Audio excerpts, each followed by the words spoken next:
नमस्कार, तुम्हा सर्वांचं स्वागत आहे। आज आपण बघणार आहोत कच्चा कांदा खाण्याची माहिती, म्हणजेच कच्चा कांदा खाण्याचे फायदे, कुणी खावे कुणी खाऊ नये, खाताना काय काळजी घ्यावी, खाण्याची योग्य पद्धत कोणती व योग्य वेळ कोणती। तर कांद्याचे जर गुणधर्म बघाल तर रस म्हणजे टेस्ट जी आहे ती कडू, तुरट व थोडंसं गोड असते। गुण म्हणजे क्वालिटी जर म्हणाल तर जड आहे, स्निग्ध म्हणजे थोडा तेलकट आहे। त्यानंतर पोटेन्सी म्हणाल तर उष्ण आहे। त्यानंतर विपाक म्हणजेच पोस्ट डायजेस्टिव्ह इफेक्ट जर म्हणाल तर मधुर आहे। तर कांदा हा वात दोष शामक आहे, पित्त दोष शामक आहे, पण कफ दोष वर्धक आहे। ते जर जास्त प्रमाणात घेतल्यास तर कफ वाढवू शकतो। तर आता बघणार आहोत कांदा खाण्याचे आयुर्वेदिक फायदे। पहिलं तर रक्त शुद्धी करतं। कांदा रक्तातील दूषितता जे आहे ते कमी करून त्वचा विकारांपासून बचाव करतो। त्यानंतर कांद्याचा रस मधात मिसळून घेतल्यास खोकला व दम्यावर आराम मिळतो। त्यानंतर अवयवांची थकवा कमी करणारा मानला जातो। कांद्याचा रस थकवा, कमजोरी आणि धकाधकीसाठी लाभदायक असतो। त्यानंतर अँटी पॅरासायटिक आहे, म्हणजे शरीरातील सूक्ष्म जंतूंना नष्ट करतो। कच्चा कांदा घामाच्या नैसर्गिक प्रक्रियेस चालना देतो व शरीरातील उष्णता बाहेर काढतो।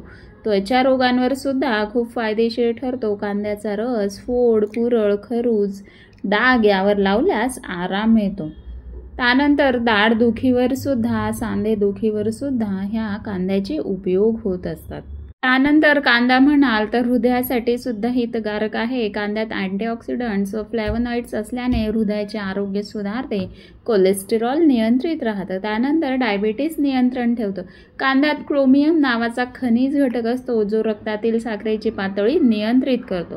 त्यानंतर रोगप्रतिकार शक्ती सुद्धा वाढवतो। त्यातील सल्फर कंपाऊंड आणि अँटीबायोटिक गुणधर्मामुळे शरीराची रोगप्रतिकार क्षमता जी आहे ती सुद्धा वाढते।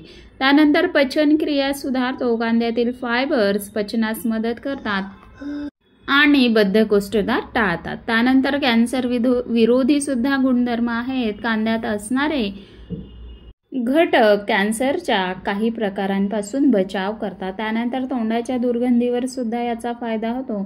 जरी कांदा खाल्ल्यावर दुर्गंधी येते तरी त्यातील बॅक्टेरिया नष्ट करणारे गुण तोंडातील आरोग्य सुधारतात। त्यानंतर कांदा हा शुक्रधातू वृद्धिंगत करतो आणि पुरुषांमध्ये वीर्यवृद्धी सुद्धा करतो। हे तर होती फायदे। आता बघणार आहोत कुणी खावं। तर ज्यांना जास्त घाम येतो ती सर्वजण कांदा खाऊ शकतात। त्यानंतर उच्च रक्तदाब व हृदय विकार असणारे, मधुमेह असणारे, ज्यांना पचनाच्या तक्रारी असतात, ज्यांची रोगप्रतिकारशक्ती कमी आहे, असे सर्वजण कच्चा कांदा खाऊ शकतात।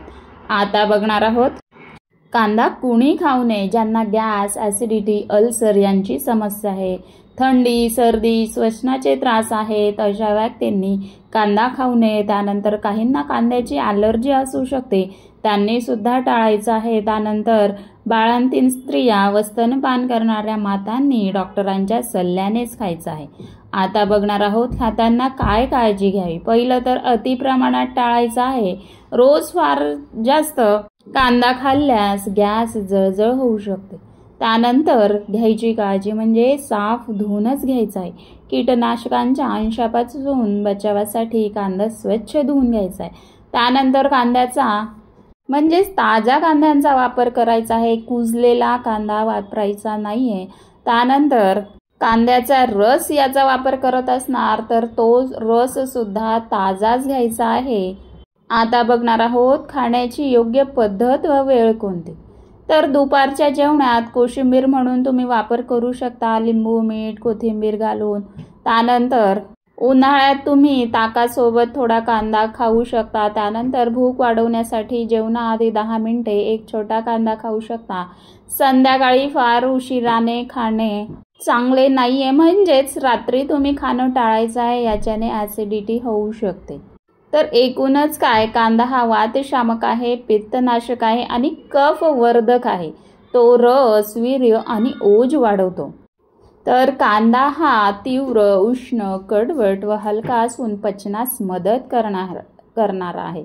तो कफ, खोकला, श्वासाचे विकार, कृमी व वातदोष कमी करतो. तर तात्पर्य म्हणाल तर कच्चा कांदा खाणं हे शरीरासाठी फायदेशीर आहे, पण तेही प्रमाणात. त्यामुळे आपल्या रोजच्या आहारात कांद्याचा समावेश करा व निरोगी जीवन जगा. तर पुन्हा भेटूया अशाच नवीन व्हिडिओसह. तोपर्यंत स्वस्त रहा, मस्त रहा. धन्यवाद.